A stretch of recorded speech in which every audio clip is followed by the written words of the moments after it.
All right, everybody's PT, and it is time to rise and shine. I was just thinking about Jesus and how he was tempted in the wilderness and how hard it must have been. How he, by his own choice, put himself in that position. A lot of times we find ourselves in wilderness places, but it's not because we chose to go into them.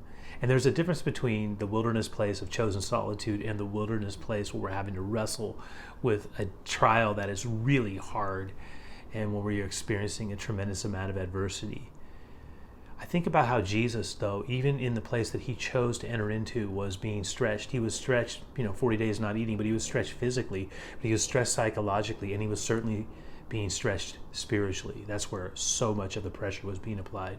Wilderness places in our lives, and now I'm talking about the things that we have to wrestle with that are hard, they often stretch us at a number of levels. Some of us are experiencing that right now. It hasn't been easy. I know that. I know those feelings. I know what it's like to be stretched even emotionally and relationally and certainly spiritually.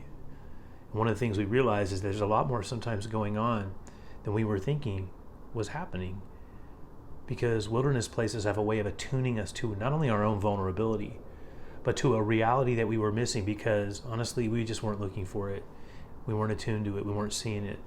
Prosperity has a way of lulling us to sleep, but adversity has a way of awakening us to God's reality and to the reality that some things that are seen are not as important as we think they are, and some things that are unseen are far more profound.